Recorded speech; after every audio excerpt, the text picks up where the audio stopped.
Apa sih yang dimaksud dengan digital governance? Digital governance mengacu pada penggunaan teknologi informasi dan komunikasi oleh pemerintah secara nasional dalam rangka perbaikan substansi pada pelayanan publik. Digital governance juga membantu dalam transparansi dan akuntabilitas pengelolaan publik. Adapun 3 topik pembahasan yaitu 1. Pelayanan publik yang efisien, 2. Pelayanan publik yang responsif, 3. Pelayanan publik yang transparan. Apa sih pelayanan publik itu?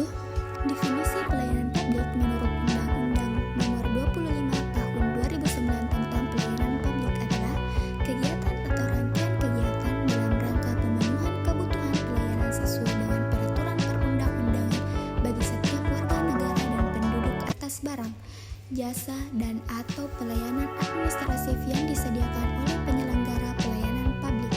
Kata barang dan jasa dan pelayanan administratif dalam bagian penjelasan dianggap sudah jelas, tetapi sebenarnya yang dimaksud barang bukanlah barang yang disediakan diperdagangkan oleh manusia sehari-hari, tetapi yang dimaksud adalah barang public goods yang menyediakannya dilakukan oleh pemerintah. 1. Pelayanan publik yang efisien. Pelayanan publik yang efisien adalah yang dapat memberikan layanan berkualitas tinggi kepada warganya dengan cara yang efektif dan efisien. Ini melibatkan penggunaan sumber daya yang tepat, pengelolaan yang baik dari proses dan prosedur, dan penggunaan teknologi dan inovasi untuk meningkatkan efektivitas dan efisiensi. Pelayanan publik yang efisien juga harus memastikan bahwa warganya memiliki akses ke layanan yang mereka butuhkan, lepas dari status sosial, ekonomi, atau lokasi mereka. Ini melibatkan penggunaan kebijakan dan program yang inklusif dan adil untuk memastikan bahwa semua orang memiliki kesempatan yang sama untuk mengakses dan memanfaatkan pelayanan. 2. Pelayanan publik yang responsif. Pelayanan publik yang responsif adalah yang dapat merespon dengan cepat dan efektif terhadap kebutuhan dan harapan warganya.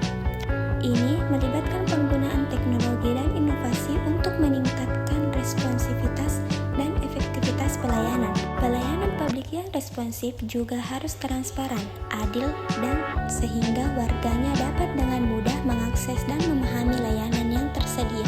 Dan publik yang responsif juga harus memastikan bahwa warganya memiliki akses ke layanan yang mereka butuhkan, terlepas dari status sosial, ekonomi, atau lokasi mereka. Ini melibatkan pengguna kebijakan dan program yang inklusif dan adil untuk memastikan bahwa semua orang memiliki kesempatan yang sama untuk mengakses. 3. Pelayanan publik yang transparan. Pelayanan publik yang transparan artinya dapat dilihat dan dipahami oleh publik dan bahwa proses pengambilan keputusan harus adil dan tidak diskriminatif. Ini juga berarti bahwa pemerintah harus memberikan kesempatan kepada publik untuk berpartisipasi dalam proses pengambilan keputusan dan pemberian umpan balik pada tindakan pemerintah. Pelayanan publik yang transparan penting untuk memastikan bahwa pemerintah bertanggung jawab dan akuntabel terhadap rakyatnya, dan bahwa kepentingan publik diprioritaskan atas kepentingan kelompok atau individu tertentu.